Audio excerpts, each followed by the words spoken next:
Olá! Então, esta é a 32ª videoaula dessa série de lições introdutórias à ética. Hoje trataremos do contratualismo ético. Bem, para começar, é importante dizer que o contratualismo, em geral, hoje, é entendido como uma ética deontológica. Claro, tem alguma inspiração no contratualismo clássico, que é predominantemente uma teoria política e não propriamente ética, mas hoje então é utilizado num sentido geral como uma teoria que sustenta que são corretas aquelas ações que são prescritas por um conjunto de regras às quais nós podemos consentir, pactuar, contratar entre nós, eu sabendo que cada um de vocês seguirá as mesmas regras, consinto em também seguir essas regras, estabelecendo que é então uma ação correta. Bem, para começar então, vamos só lembrar que talvez o primeiro grande eticista moderno, no sentido que foi estabelecido na videoaula anterior, é Thomas Hobbes. Thomas Hobbes não escreveu nenhuma obra propriamente ética. Eu vou apanhar aqui a obra mais importante dele, chamada Leviatã, que é um tratado de filosofia política. Todavia, os pressupostos da teoria contratualista clássica são claramente éticos, como veremos hoje. Bem, o que é então o contratualismo enquanto teoria política? É uma forma de justificar a necessidade da existência do Estado, do soberano, né, apelando para um suposto pacto entre os cidadãos que seguem determinadas leis e se subordinam a uma autoridade. Claro, há um sentido histórico no qual muitas vezes se fala dessa suposta pactuação no passado, né, como se fosse algo histórico, real, uma reminiscência a uma possível constituição, ou, por exemplo, até mesmo uma referência à Carta Magna, né, do ponto de vista, então, da filosofia britânica. Esse apelo, né, a um suposto pacto anterior era de fato usado nesses termos.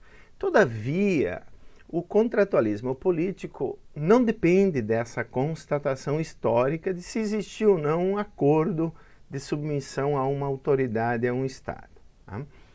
A teoria, na sua melhor interpretação filosófica, diz simplesmente que vamos imaginar contrafactualmente a não existência do Estado, então nós teríamos o ser humano numa condição natural, onde, no caso do Hobbes, se diria que as pessoas estariam numa luta permanente entre si, uma guerra de todos contra todos, e que o Estado, então, se justifica como uma forma de superação dessa condição natural que nós, logo mais, veremos qual é.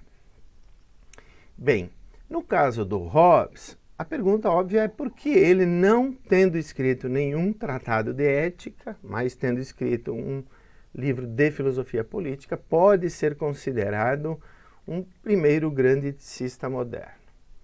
Bem, para responder essa pergunta, então, só lembremos que, como foi dito na videoaula passada, a modernidade pode ser caracterizada como uma forma de pensamento que não mais apela para causas finais na explicação da natureza, e sim tem uma explicação mecanicista, pressuposta basicamente pelo sucesso na compreensão dos fenômenos naturais dada pela física do Galileu, Newton e outros. Hobbes sofreu uma profunda influência da física do Galileu, e é por isso que ele, como diz aí está, né, projetado, já não tem mais esse pressuposto de que há uma ordem natural das coisas, né, que caminha em direção a um determinado fim. Bem, associado a isso, então, né, é possível dizer que Hobbes é um primeiro eticista porque não apela mais para essa noção de causa final, né, de fim último, de bem último. Aliás, explicitamente, Hobbes nega a existência de um summum bonum. Não há tal coisa, diz Hobbes, né? E ele é claro, dizendo o seguinte, bem, os desejos humanos são de tal natureza que sempre a satisfação de um desejo gera um novo desejo, e a satisfação desse novo desejo, outro, e assim incessantemente, de tal maneira que nunca o desejo, as vontades humanas são satisfeitas, né? Pode existir um regresso ao infinito aí, sim. Hobbes, ao contrário de Aristóteles, como vimos, né, que no início da Ética Nicomaqueia acharia essa ideia absurda, ele acha que, enfim, é possível ter uma espécie de encadeamento infinito, né, na ordem dos desejos.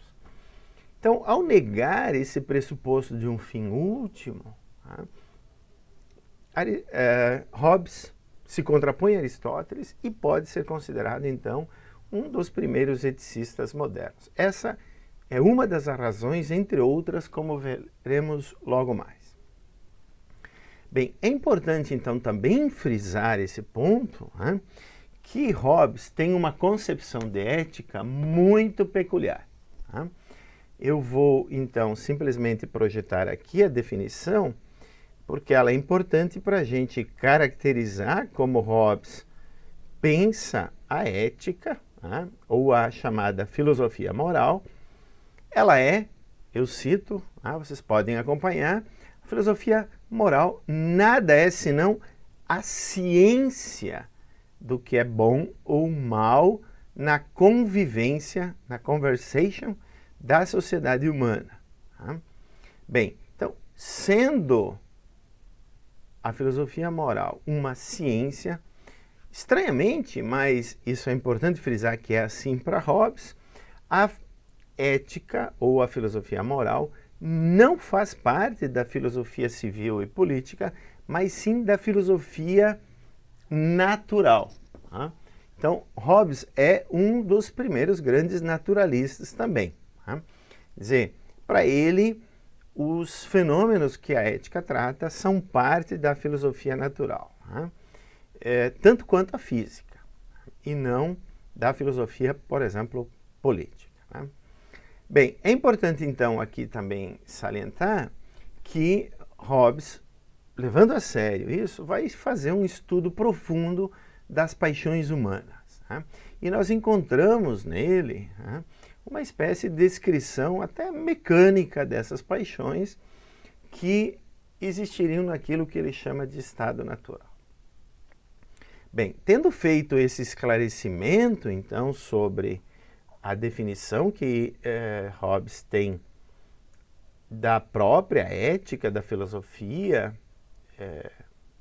moral, como ele chama, né, como parte da filosofia natural, né, mostrando claramente uma tendência naturalista no pensamento dele, vamos agora tentar compreender por que a teoria política dele é uma teoria política contratualista e quais são os pressupostos éticos que Hobbes utiliza para fundamentar, né, a necessidade da instituição do soberano, do Leviatã, esse monstro bíblico, né, que é para o Hobbes o Estado.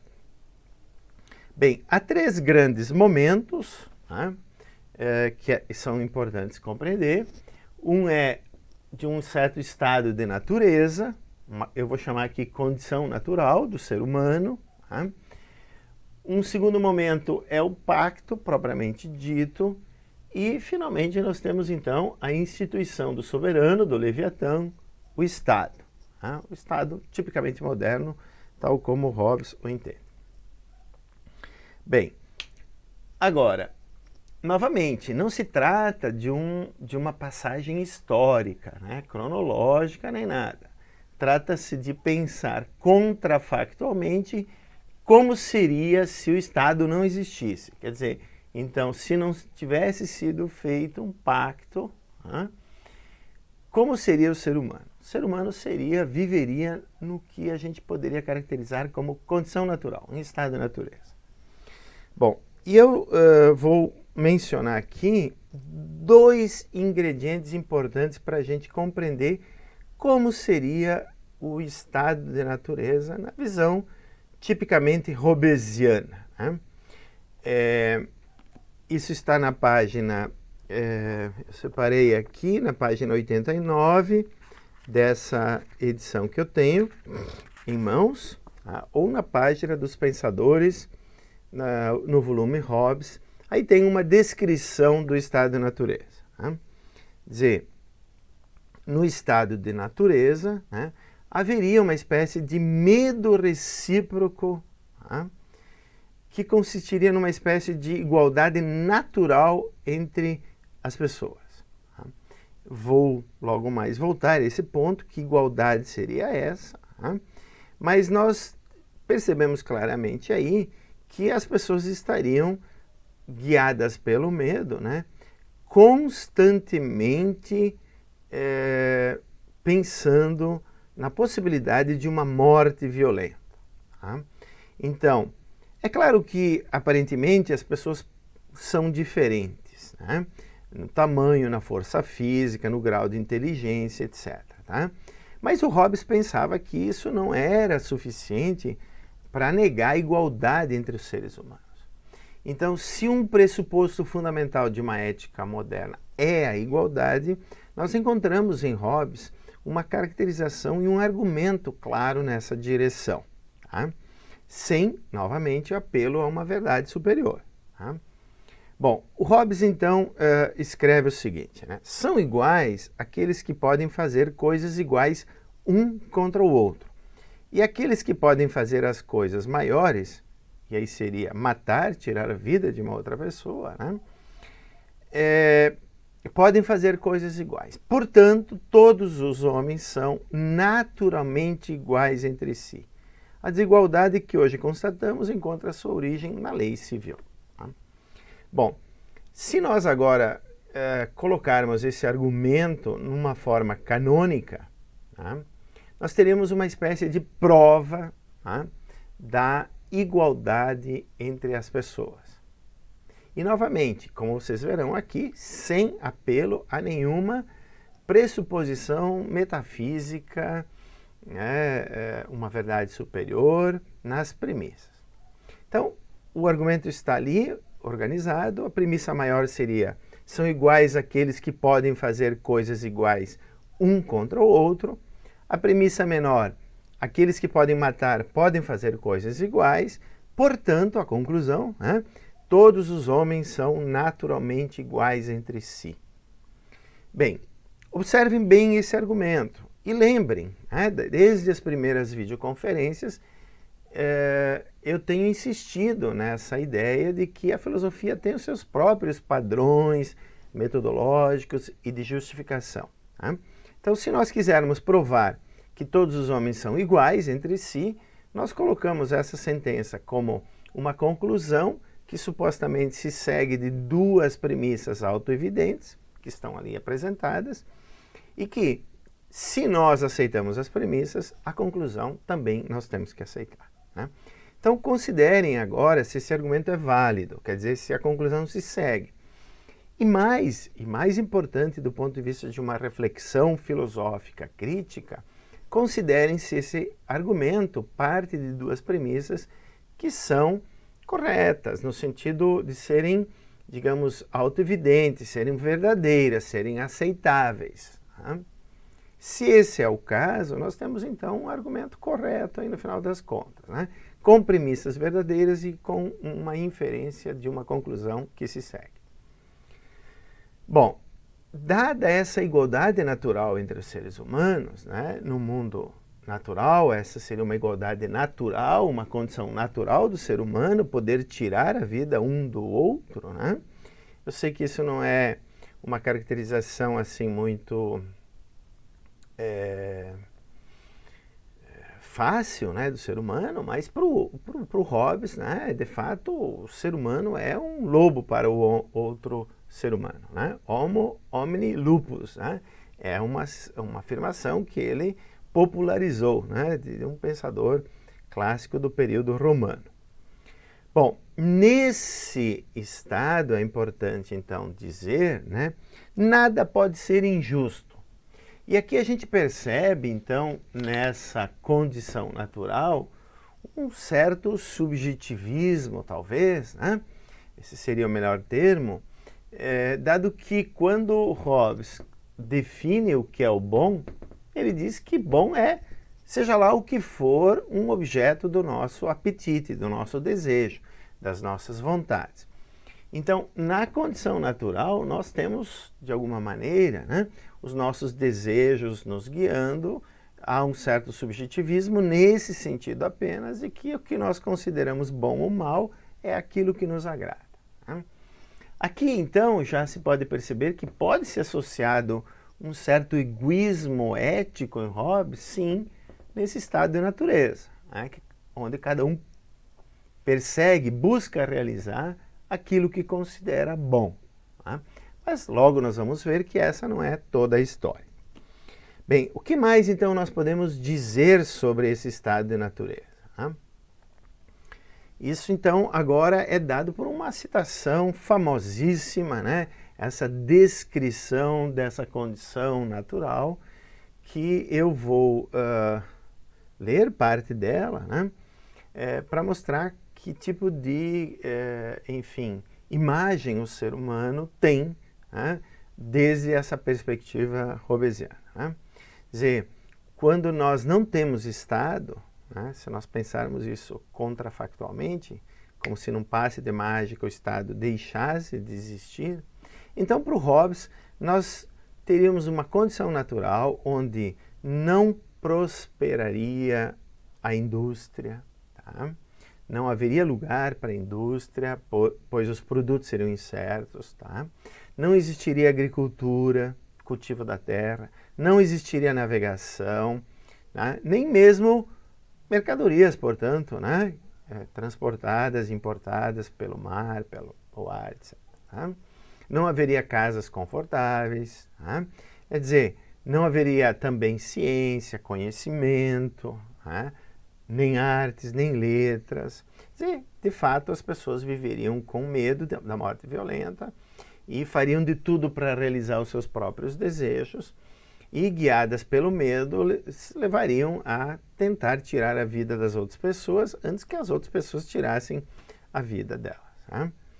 Bom, e aí o Hobbes complementa, né, que o pior de tudo nesse estado é que as pessoas viveriam numa insegurança tal que elas teriam medo constante de morte violenta, tá? E aí o Hobbes usa, né, essas palavras fortes, tá?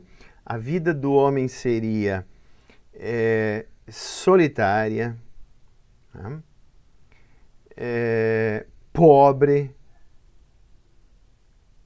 sórdida, nasty, tá? Brutish, dizer, embrutecida e short, curta, tá? Quer dizer, essa visão de que a vida do ser humano seria solitária, pobre, sórdida, embrutecida e curta, né, é de facto uma caracterização, vamos lá, não vamos pensar em termos psicológicos, né, como, digamos, uma visão, sei lá, negativista, né, do ser humano, pessimista, mas para alguns é como de fato seria a vida se não existisse o Estado, tá? Bem, agora então nós temos que nos perguntar, afinal, o que leva o ser humano a sair dessa vida, né? Aqui Hobbes, né, faz uso, e isso é importante frisar, antes do suposto pacto, da noção de lei natural, que, como a gente já viu, já vem desde os estoicos antigos, até mesmo em Aristóteles, no livro V da Ética Nicomaqueia, e que foi amplamente trabalhada, por exemplo, por Tomás de Aquino, e que teve né, uma boa recepção no período medieval e no início da modernidade. Então, segundo Hobbes, algumas leis naturais tirariam, né, o ser humano dessa condição de estado de natureza. Quer dizer, aqui seriam leis naturais no sentido de leis da razão. Se as pessoas são racionais, elas seguiriam essas leis. Bem, uma delas é esta, e é a primeira e a mais fundamental, que nós, constatando que essa vida é solitária, pobre e curta, buscaríamos a paz e faríamos de tudo para mantê-la. Tá? Então, se essa lei começa a funcionar, quer dizer, aquele medo da morte violenta começa a diminuir. Né? Bom, mas haveria também uma segunda lei. Uma lei que diz que quando um ser humano querendo a paz e quando os outros também a querem, esses seres humanos abrem mão do direito a todas as coisas e daquela liberdade aparentemente ilimitada que teriam nessa condição de estado natural. Tá? Então aqui funcionaria uma espécie de regra de ouro que no fundo dá um embasamento para o pacto que constitui o Estado. Tá? Então, se as pessoas seguem essas duas leis naturais ou da razão, nós chegamos ao momento que Hobbes diz, bem, então nós fundamos o Estado, tá?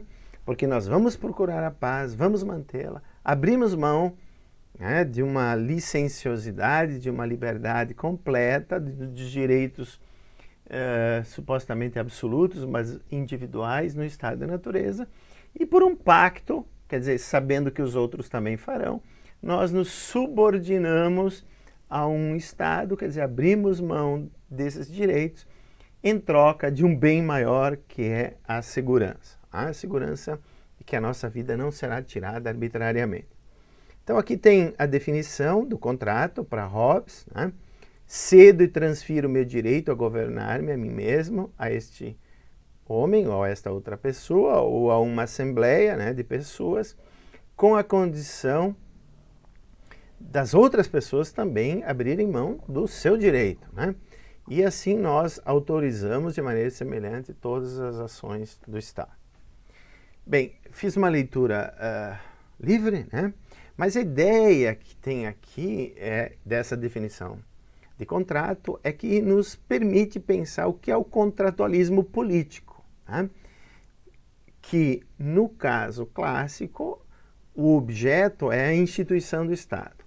Mas como veremos logo mais, né, no contratualismo atual, tá, o objeto desse pacto, desse contrato, não é a instituição do Estado, mas são princípios, por exemplo, no caso de John Rawls, de justiça, né, ou outros princípios éticos fundamentais.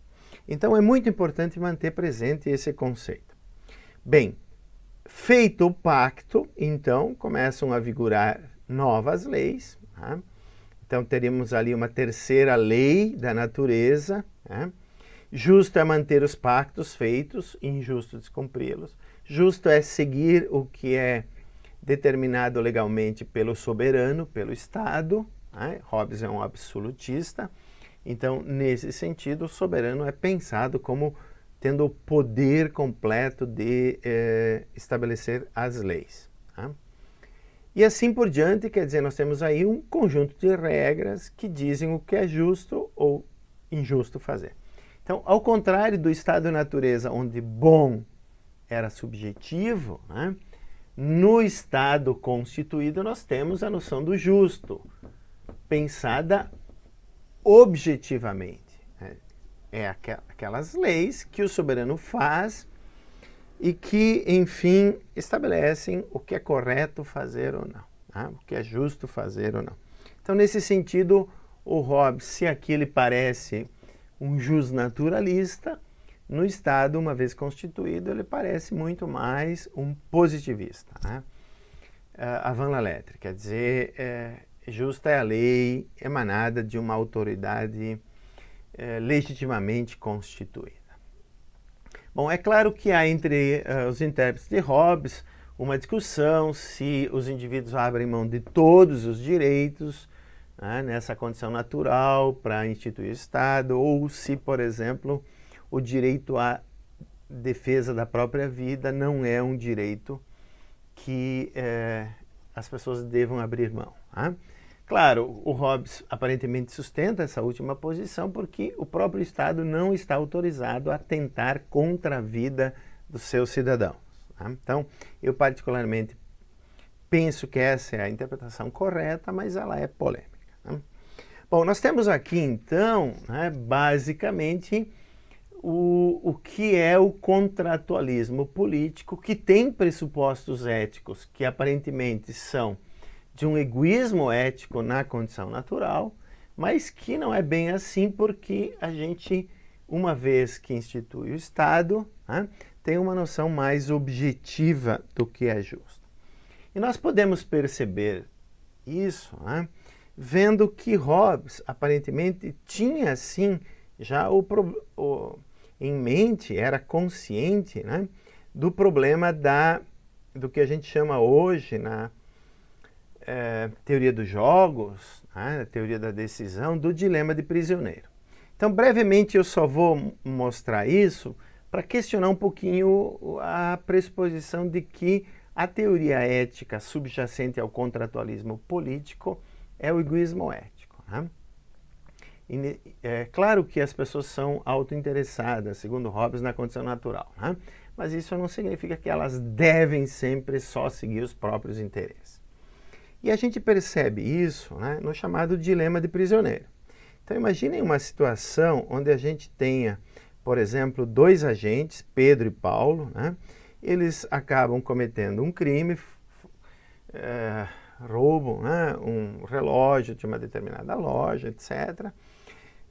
Fogem, são perseguidos, são presos, eles não estão mais de posse dos objetos roubados, mas existe alguma evidência de que sim, eles foram os autores do crime. Eles são presos, o delegado ou a delegada em celas separadas, e aí chega tanto para Pedro quanto para Paulo e faz a seguinte proposta, né? Que, por exemplo, se Paulo confessa, né, ele vai ter um certo número de anos de prisão, né, mas a sua pena vai ser atenuada. E sem saber isso, né, Paulo cogita, né, quer dizer, se ele enfim, não confessa, ele pode ter 10 anos de prisão, né, enquanto que Pedro, por exemplo, se Pedro confessar, vai ser somente 1 ano. Né? Se ambos confessam, eventualmente eles podem pegar 5 anos. Né? Agora, do ponto de vista pessoal, se ele não confessar, né, e o Pedro também não confessar, talvez seja a melhor solução de todos, 3. Então eu fiz uma matriz aqui, né, onde vocês podem visualizar isso que eu estou falando. Né? Vocês podem perceber que se Paulo fosse completamente egoísta e pensasse só em si, ele confessaria. E aí ele teria o resultado de ter 5 anos de prisão. Né? Dado que Pedro também, seguindo o puro autointeresse egoísta, confessaria. Né? Agora, se Paulo, né, não apenas pensar em si, no seu interesse, mas pensar no interesse do Pedro, e os dois não confessarem, quer dizer, há aí uma coordenação das ações, levando em consideração o que os outros fazem, o resultado é ótimo, né? São só 3 anos, quer dizer, seria praticamente o melhor resultado desde um ponto de vista coletivo. Então, Hobbes, ciente, né, aparentemente desse problema, mostra que a instituição do Estado é o melhor que nós podemos fazer. E seguir as leis promulgadas, né, as leis justas promulgadas pelo Estado, é o melhor que nós podemos fazer. Bem, voltaremos ao dilema do prisioneiro mais adiante, quando tratarmos de éticas contemporâneas. Né? Bem, e por falar em éticas contemporâneas, vou fazer uma última observação, né, para a presente videoaula, que é o seguinte: de novo, né, o contratualismo clássico de Hobbes, Locke, Rousseau e outros é claramente uma teoria política cujo objeto é a instituição do soberano, do Estado. Né?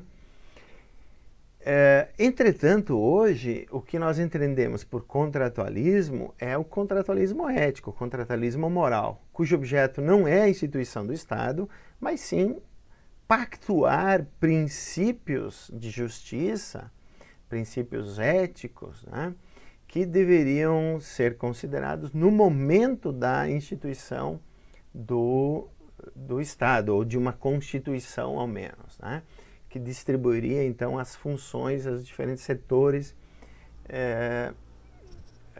do Estado. Bem, então é comum hoje fazer uma diferenciação, que eu sei que pode parecer assim, escolástica e tudo mais, né, meramente acadêmica, mas não é, entre contractualismo e contratualismo. Tá? No contractualismo, nós teríamos um pacto entre pessoas diferentes sobre alguma coisa. Tá? Então, por exemplo, entre um empresário hoje, né, dono de uma grande empresa ou de um banco, etc., né, que vai fazer um contrato com alguém que procura um emprego, existe uma desigualdade gritante. Né? Eles não estão em condições igualitárias, aparentemente, de fazer esse pacto. Já o contratualismo seria pensado em termos de uma simetria, de uma igualdade entre as pessoas que pactuam. Né? Então, essa diferenciação aqui, ela é importante para a gente pensar o que seria, digamos, um tipo de contratualismo mais hobbesiano, tá? Que não pressupõe a igualdade moral entre as pessoas, tá?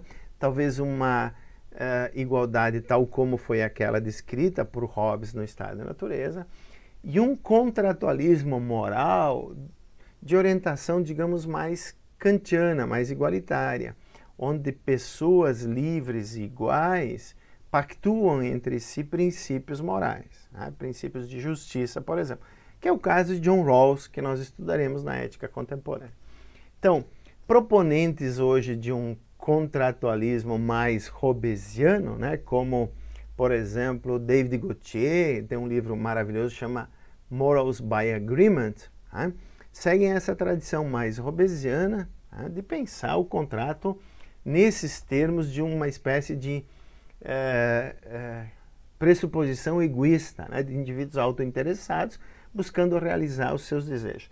Mesmo assim, no Estado, nessa condição natural, sendo racional, se institui o Estado. Tá? Agora, há muitos contratualistas hoje, por exemplo, Ernest Tugendhat, né, que mais recentemente elaborou um contratualismo simétrico, que nós vamos estudar, que pensam essa teoria moral, que é deontológica, assim, em termos mais igualitários, quer dizer, como se as pessoas que pactuam os princípios morais de justiça devessem estar numa certa condição igualitária.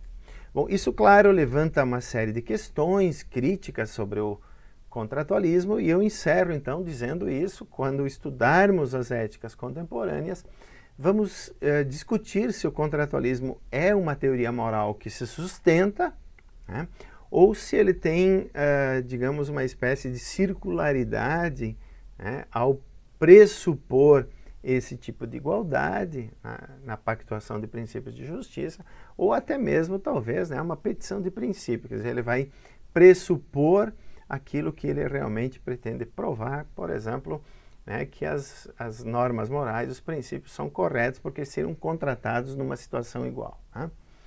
Bem, com isso, então, nós começamos a estudar teorias modernas, éticas modernas. Vimos hoje, então, algumas contribuições que Hobbes fez e que torna Hobbes talvez o primeiro grande eticista moderno. Com isso, então, eu finalizo dizendo que continuaremos a tratar a partir dessa perspectiva contratualista, mas pensando mais agora em direitos naturais a partir das contribuições de John Locke. Convido, então, a todos e a todas a assistirem à próxima videoaula sobre direitos naturais, direitos humanos. Até mais.